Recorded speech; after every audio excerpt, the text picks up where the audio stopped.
Hello guys, अस्सलाम वालेकुम and welcome to my channel Gaga's garden. ये देखो मेरे रेन लिली आज सेकंड डे पे भी कितने अच्छे खिल रहे हैं।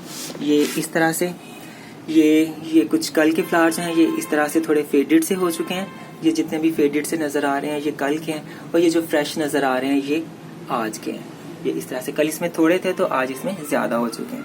और ये येलो वाले तो इस तरह से बिल्कुल बंद ही हो जाते हैं। ये देखो जो कल के होते हैं, पुराने फ्लावर्स होते हैं। और ये बाकी के जो खिले हुए हैं ये आज के फ्रेश हैं फ्लावर्स।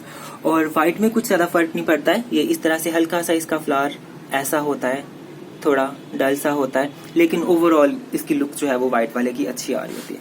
और ये कुछ हाइब्रिड वाले भी खिल रहे हैं ये इस तरह से, डॉक्टर टेन और ये प्राइड ऑफ सिंगापुर, बहुत मजे के रेड और येलो और ऑरेंज का कॉम्बिनेशन ये इस तरह से। और बाकी भी खिल रहे हैं, वो फिर जैसे जैसे खिलते हैं वैसे वैसे मैं दिखाता हूँ। अच्छा, इसकी मैंने एक वीडियो लगाई और कुछ पोस्ट लगाई मैंने फेसबुक ग्रुप्स में। वहाँ पे मुझे इसकी केयर से रिलेटेड काफ़ी क्वेश्चंस आए, तो मैंने कहा कि वहाँ पे एक एक को रिप्लाई करने से बेहतर है कि सबको मैं इकट्ठा ही रिप्लाई कर दूँ, ताकि अगर किसी और की भी प्रॉब्लम है, किसी और का भी क्वेश्चन है, तो वो सबको उसका आंसर मिल सके। तो मैंने कुछ निकाल के रखे हुए हैं कमेंट्स जिनके मैं रिप्लाई करना चाह रहा था इस तरह से। तो बारी बारी देखते हैं और साथ साथ इनका रिप्लाई करते हैं। कोई खास टिप, इतने सारे ब्लूम्स एक साथ।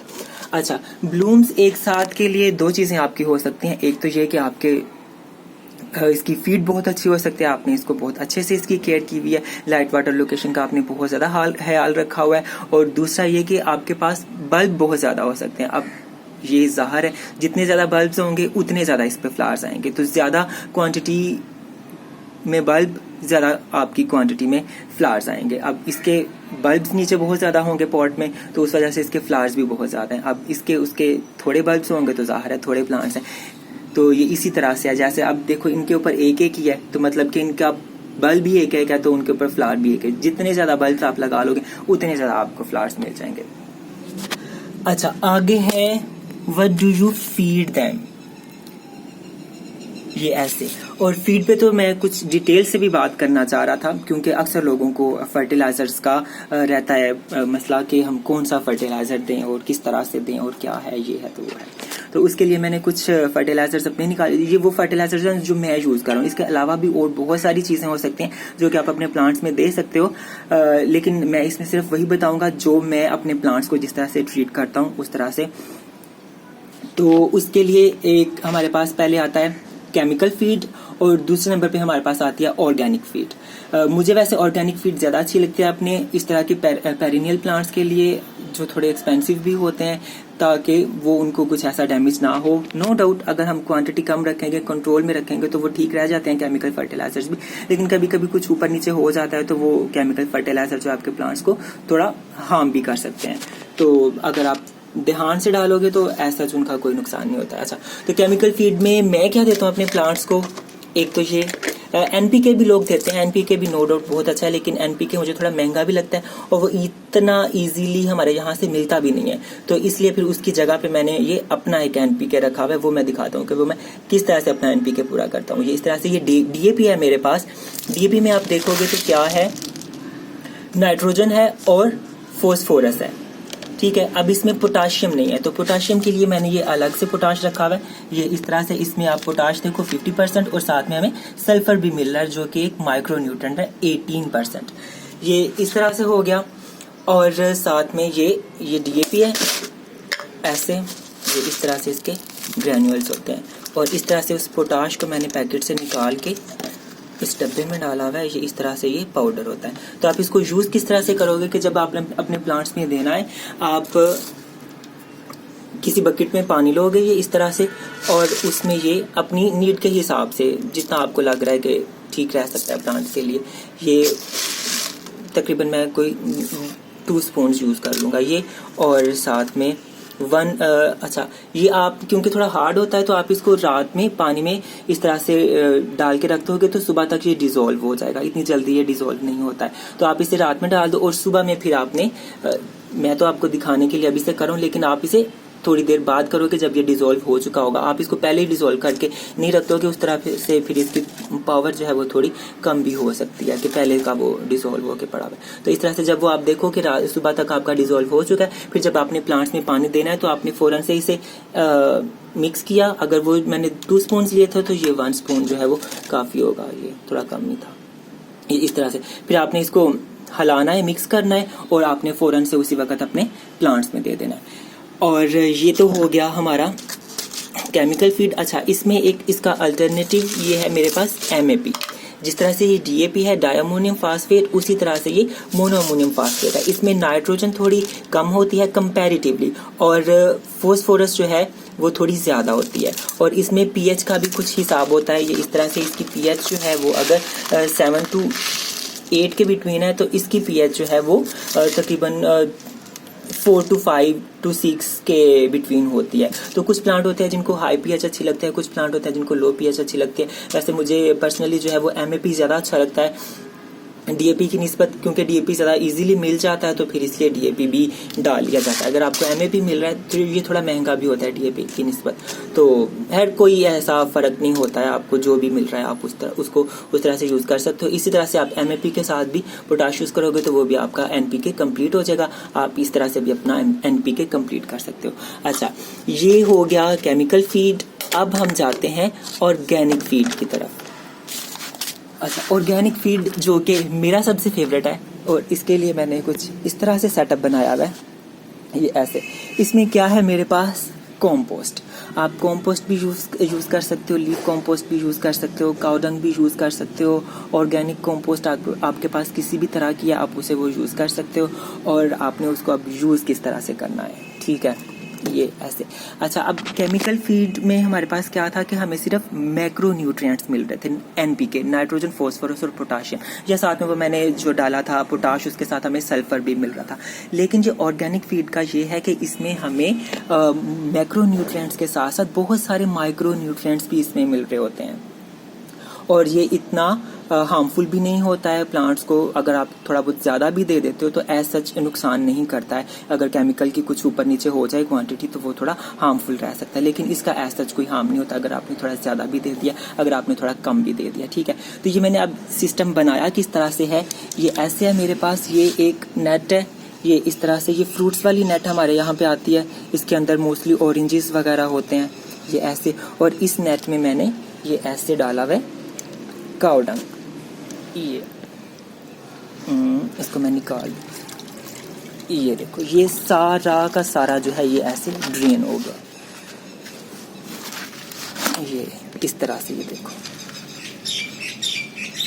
आई होप नज़र आ रहा होगा, लेकिन मुझे स्क्रीन में तो अभी ब्लैक ही नज़र आ रहा है, ये ऐसे।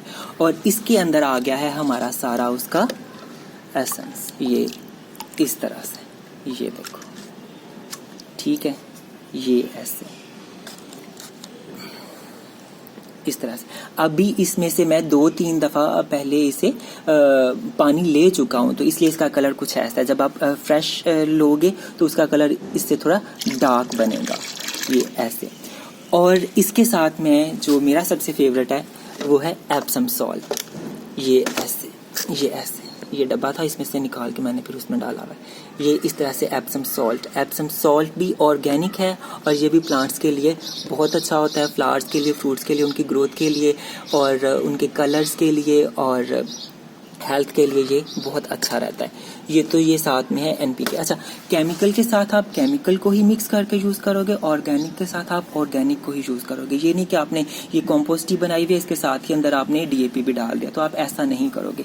केमिकल्स आप जब भी दोगे वो उन्हें अलग से, उनका जो भी मिक्सचर आपने बनाना है वो बनाओगे।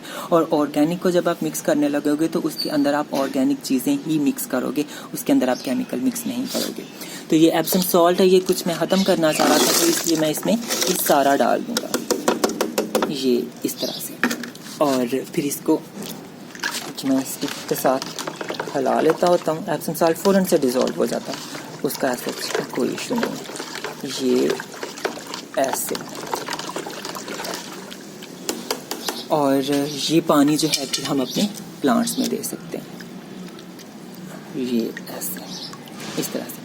अच्छा, अब इसमें एक चीज़ के हम इसमें कितनी दफ़ा जो है इस, अब ये पानी सारा मैंने प्लांट्स में दे दिया, अब इस बकेट में आ गया। अब इस बकेट को मैं पानी से फिल करके तो फिर रख दूंगा 3-4 दिन के लिए, जब तक इसका कलर निकलेगा। अच्छा, एप्सम सॉल्ट मैंने हर दफ़ा नहीं डालना, तकरीबन महीने में एक दफ़ा मैंने एप्सम सॉल्ट डालना है, और बाकी दफ़ा जो है वो इसी तरह से जो पानी आ रहा है वो मैंने डालना है। तकरीबन हफ्ते में एक दफ़ा आप इसे यूज़ कर सकते हो, और महीने में आप इसमें एक दफ़ा एप्सम सॉल्ट डाल के यूज़ कर सकते हो। अच्छा, इसको मैंने पानी से फिल करके दोबारा रख दिया। फिर 3-4 दिन बाद जब आया तो इसको उठा के मैंने इस बकेट में किया, और वो वाला पानी सारा यूज़ करके इसको फिर से फिल करके रख दिया। तो इसी तरह आप रिपीटेडली करते जाओगे। जब आप इसको नया वाला इसमें डालोगे, जब तो इसका कलर थोड़ा डार्क आएगा, तो जब आप 1 या 2 दिन के बाद भी आपको इसमें अच्छा कलर आ जाएगा। लेकिन आहिस्ता आहिस्ता से उसमें से पानी निकालते 7-8 बारी जाके आप देखोगे कि इसमें अब पानी का कलर इतना ज़्यादा नहीं आने लगा है। तो मतलब कि उसमें से हमने सारा जो था वो उसको कर लिया, निकाल लिया उसका एसेंस। अब उसमें पीछे ऐसा कोई न्यूट्रिएंट्स नहीं बचे हैं। तो फिर बाद में हम क्या करेंगे कि ये जो हमारा बचेगा, इसे मैं निकाल लूँ बाहर, ये इस तरह से ये जो हमारा बचेगा, इसको हम धूप में फैला के ड्राई कर लेंगे, ये ऐसे। और फिर बाद में हम इसको सॉइल मिक्सिंग में यूज़ कर सकेंगे। अब सॉइल मिक्सिंग में ये बहुत अच्छा रहेगा वो इस तरह से, क्योंकि इसमें से जो हार्मफुल चीज़ें हैं, केमिकल हैं जो कि भी इसके होंगे, पानी में तो इतने नहीं लगते हैं, लेकिन जब सॉइल मिक्सिंग के वक्त होता है, अगर हम फ्रेश वाला यूज़ कर लेते हैं, अगर हमारा इतना अच्छे से डिकम्पोज नहीं हुआ तो वो हमारे प्लांट्स को नुकसान पहुँचा सकता है। तो इसलिए आप इसको इस तरह से अगर कर लेते हो तो वो उसमें सारी जो हैं चीज़ें वो हार्मफुल निकल जाती हैं वो, और आपका ये पीछे से एक तरह से बहुत अच्छा सॉइल कंडीशनर रह जाता है। आप इसको अपनी सॉइल में मिक्स करके तो आप इसमें अपने कोई से भी प्लांट्स लगा सकते हो।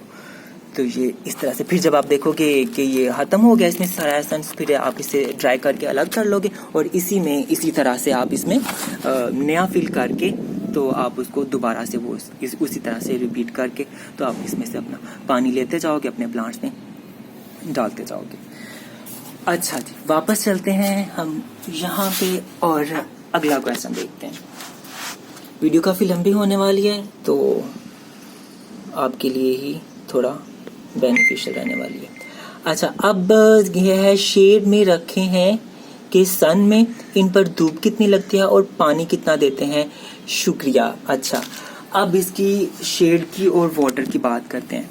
शेड का कुछ इस तरह से इसका लॉजिक है कि जब तो आजकल जून जुलाई चल रहा है, बहुत ज़्यादा तेज़ धूप होती है, तो ये मेरा 2 तरह का सेटअप है। आप ऊपर देखो, ये एक ग्रीन नेट वाला सेटअप है मेरा, और एक ये फाइबर शीट वाला सेटअप है। ये इस तरह से जब मैंने इन्हें थोड़ी धूप में रखना होता है तो फिर मैं इन्हें ग्रीन नेट में रख देता हूँ।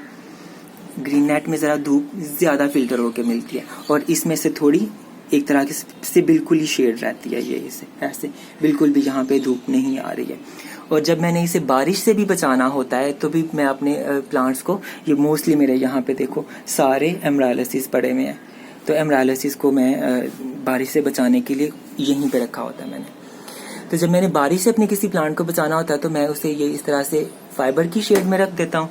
और फिर जब मैंने उन्हें बारिश से नहीं बचाना होता है, इसके साथ हमें ये होता है कि बारिश का पानी भी मिल रहा होता है प्लांट्स को। नो डाउट बारिश का पानी भी प्लांट्स के लिए बहुत अच्छा होता है, लेकिन ओवर वाटरिंग अच्छी नहीं होती है, और इसके साथ हमें थोड़ी धूप भी ज़्यादा मिल रही होती है।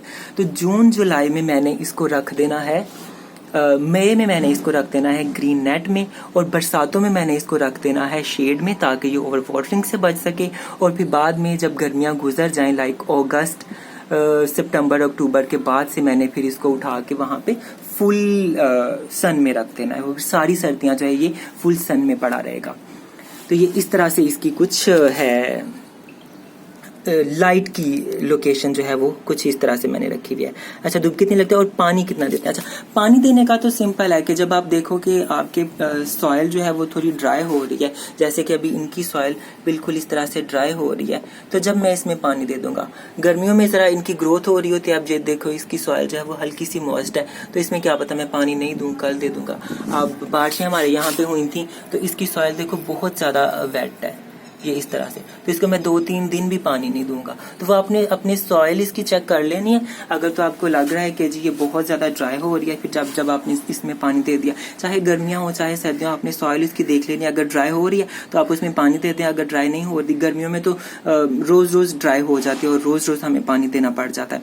और फिर जैसे जैसे गर्मियां कम होती जाती हैं, सर्दियों में तो पूरा पूरा महीना भी पानी नहीं डालना पड़ता है, क्योंकि जब तो ग्रो भी नहीं कर रहा होता है, और जब वैसे भी सर्दी की वजह से इतनी जल्दी इसकी सॉइल ड्राई नहीं होती है, प्लांट्स की वाटर कंजम्पशन जो है वो उस तरह से कम हो चुकी होती है। तो आपने इस तरह से देना है।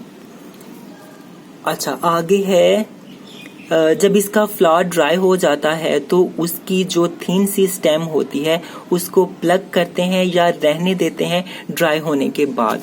अच्छा, ये इनका बड़ा अच्छा मुझे क्वेश्चन लगा था। अब जैसे कि ये फ्लावर जो है ये खत्म हो चुका है, अब वो कह रही हैं कि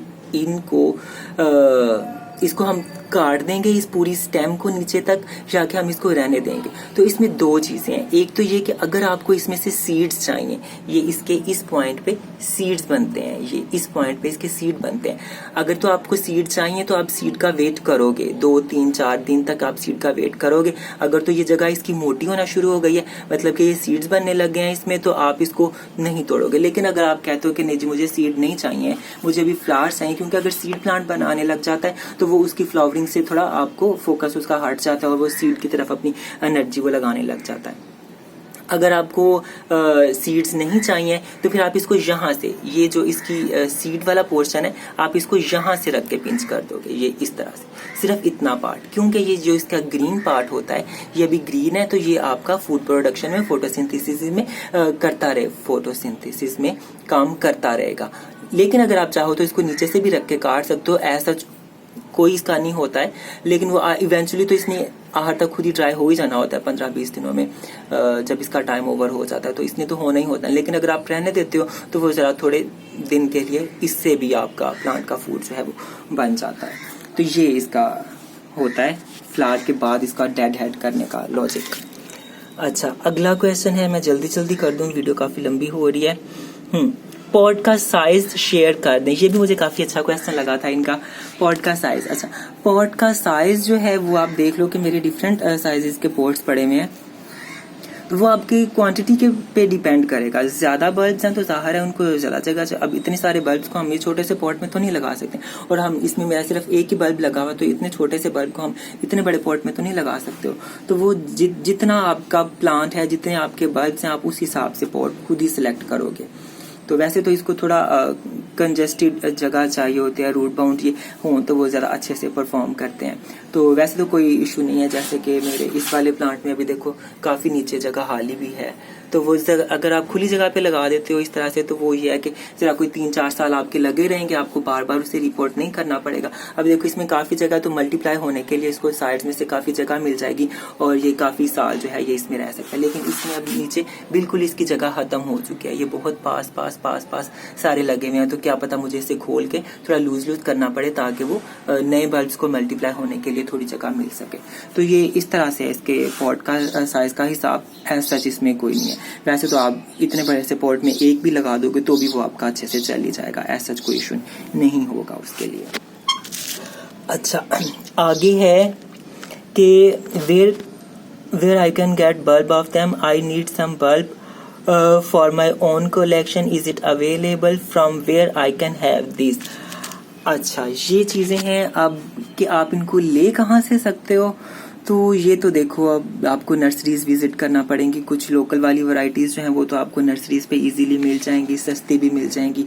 हमारे यहाँ का रेट, अगर मैं इंडिया के रेट थोड़े डिफरेंट हो सकते हैं, लेकिन पाकिस्तान के रेट्स अगर आपको मैं बता दूं तो ये पिंक वाला जो है ये 20-25-30 रुपए का आपको मिल सकता है। ये येलो वाले और ये वाइट वाले जो कॉमन वाले हैं ये आपको इतने के 30-40 रुपए तक इजीली मिल जाएगा। ये थोड़ी हो सकती है इतना इजीली आपको ना मिले, लेकिन ये भी एक कॉमन वैरायटी ही है, ये आपको इतने का मिल जाएगा। और अब यहाँ पे अगर ये हाइब्रिड वालों की बात करें तो ये आपको 1500 का भी मिल सकता है। ये मैंने 1000 रुपए का लिया हुआ है, 500 रुपए के कुछ लिए हुए, कुछ अभी मैं और मंगा रहा हूँ, वो 2500 का भी है, 3000 का भी है, 5000 के भी हैं। तो वो इनकी वैरायटी पे डिपेंड करता है, अवेलेबिलिटी पे डिपेंड करता है। और अब मैंने लिए कहाँ से हैं ये मैंने डिफरेंट जगहों से लिए हैं, मोस्टली ऑनलाइन ही मंगाया मैंने सारे। तो जो लोग खुद से ग्रो कर रहे होते हैं उनसे कुछ कॉन्टैक्ट्स वगैरह ग्रुप्स में लोग शेयर करते हैं, तो उनसे पूछ लेते हैं कि अगर आपके पास कुछ एक्स्ट्रा हैं, तो वो कुछ प्रोफेशनल सेलर्स भी हैं जो कि इंपोर्ट करा के बाहर से वो उस तरह से सेल कर रहे होते हैं। अगर आपको किसी का कॉन्टैक्ट कोई पता है तो वो कर सकते हो आप। और जहाँ से मैंने ये बाय किए थे उनके पास अभी फ़िलहाल ख़त्म हो चुके हैं, तो मैं आपको उनका कॉन्टैक्ट शेयर नहीं कर सकता हूँ, क्योंकि आप उनसे पूछोगे तो वो आगे से कहेंगे कि जी नहीं हमारे पास अभी फ़िलहाल नहीं है, या ऐसा है या वैसा है। फिर भी मैं आपको उनका नाम सिर्फ बता देता हूँ। अभी गार्डन गीक के नाम से फेसबुक पेज है, गार्डन गीक लाहौर गार्डनिंग के नाम से, तो उनकी शिपमेंट आती रहती है। आप उनसे कांटेक्ट में रहें, आप उनसे पूछ लें कि जी अवेलेबल है नहीं है, तो जैसे जैसे वो आएंगे वैसे वैसे आप उनसे कांटेक्ट में रहें, तो वो आप उनसे बाय कर सकते हो। और बाकी अगर आपके कुछ दोस्त जानने वाले या ग्रुप्स में फेसबुक पे आप गार्डनिंग के बहुत सारे ग्रुप्स हैं, आप वो ज्वाइन कर लो, वहाँ पे लोग अपनी पिक्चर्स लगाते रहते हैं, आप उनसे भी कांटेक्ट करके उस तरह से बाय कर सकते हो। मैंने किसी एक जगह से बाय नहीं किया है, इसलिए मैं कोई नहीं बता सकता। गार्डन गीक का मैंने बता दिया, वो तो प्रोफेशनल सेलर है, तो उसका बाकी तो जो वो होम गार्डनर्स ही मोस्टली होते हैं जो कि अपने सरप्लस सेल कर रहे होते हैं, तो ये उसी तरह से है। तो ठीक है, क्वेश्चंस मेरे ख़त्म हो चुके हैं, मैंने सारा डिटेल में बताने की कोशिश की है। वीडियो काफ़ी लेंथी हो चुकी है, लेकिन थोड़ी इन्फॉर्मेटिव हो सकती है अगर आपके लिए, अगर आप पूरी देख लो, अगर आप इंटरेस्टेड हो इनको ग्रो करने में, इनको बाय करने में। बाकी इनको ग्रो कैसे करना है उस पर मेरी पहले से डिटेल वीडियोज़ हैं, आप वो सर्च करके देख सकते हो। केयर का मैंने सारा बता दिया, लाइट वाटर, लोकेशन, फर्टिलाइज़र का एवरीथिंग मैंने बता दिया। अगर फिर भी कोई क्वेश्चन रह चुका हो तो वो आप मुझे नीचे कमेंट्स में बता देना। ये आगे कुछ वीडियोज़ इनकी आने वाली हैं, तो मैं आपके आंसर इन वीडियोस में कर दूंगा। तो ठीक है, फिर अभी मिलते हैं इनकी ब्लूमिंग वीडियोस में। इनका मुझे बहुत वेट है। ये डबल वाली वैरायटी है, इनमें से खिलने वाली है। एक डबल वाली वैरायटी मेरी वहाँ पे भी है, एक ये पिंक वाले, लाइट पिंक वाले, इतने सारे मेरे एक साथ इकट्ठे खिलने वाले हैं। उनका भी बहुत मज़ा आने वाला है, आप मिस नहीं कीजिएगा, ज़रूर देखिएगा। तो फिर जैसे जैसे खिलते हैं वैसे वैसे मैं आपसे शेयर करता हूँ। तो फिर ठीक है, अब मिलते हैं इनके ब्लूमिंग वीडियोज़ में। जब तक अपना और अपने प्लांट्स का बहुत सा ख्याल रखिएगा।